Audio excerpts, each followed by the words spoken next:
Ayan, nalalapit na ang trip to Baguio ng ating mga Loves team.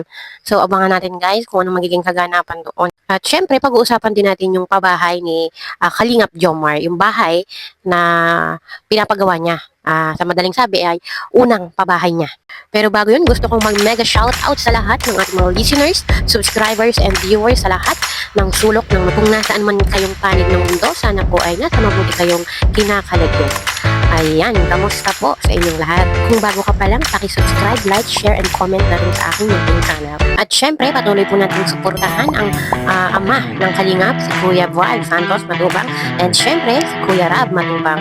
At sa lahat ng ating Kalingap team, paki-support po, and kung maaari ay no skip ads nang sa ganun po, ay marami pa pong nangangailangan na matulungan. So yun, balik tayo, no? Kaabang-abang talaga yung trip to Baguio ni Kalingap Rab. Kaya guys, no, sana makasama lahat, lalo na ang Dan Joy. At talagang parang 50-50 pa yung pagsama ni Kalingap Dan at ito nga ay nagpapagaling. Sabi nga ay health first. Kung hindi kaya ay wag na nating ipilit, no? Tingin ko naman okay naman na si Kalingap Dan. Naka-recover na. And also sa Jomcar, congratulations again. Nagkalupa na sila, 'di ba? Napaka big time naman ng mga sponsor ng Jomcar, napaka alam mo 'yon, bigatin, no? Napakalupit. Sobrang magandang magandang blessing sa Jomcar, 'di ba? At ang lupa ngayon ay talagang napakamahal ngayon, sobra. Yung tulong ito para sa kanila, no? Sa kanilang mag-agum. At ay masasabi kong ako ay isang silent supporter ng Jomcar. Ibang level na, no? Sana mag-propose na itong si Kalingap Jomar nang sa ganun papunta na tayo dun sa kakaibang level, 'di ba? Spicy, no? Kaabang-abang. Aminin nyo guys, 'di ba, lahat ng love team ng Kalingap talagang isa yan sa mga inaabangan natin na nagbibigay saya sa atin, lalo na syempre sa mga kababayan nating OFW at syempre yung mga senior citizen natin, 'di ba?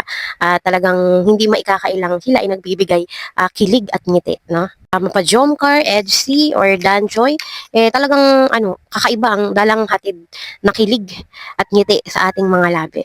Ayan, kaya guys, wag nating kalimutang isupport ang ating mga love team, no? Siyempre, wag nating kakalimutan pasalamatan yung mga bigati nating sponsor, charity, lahat ng mga nagsusupport sa ating team, no? Maraming salamat po sa inyo. At yun, kay Jomar naman tayo. Itong si Jomar ay Kalingap Jomar. Siya ay isang taon mahigit sa ating Kalingap team. Siya ay nakakapagpabahay na. Tumutulong na siya. Pero itong si Kalingap Jomar ay namumroblema, 'di ba? Sa una niyang pabahay, sapagkat siya ay parang kinakapos. Kaya yung una niyang ginagawang pabahay ay naantala. Pero ngayon ay nagkabubong na.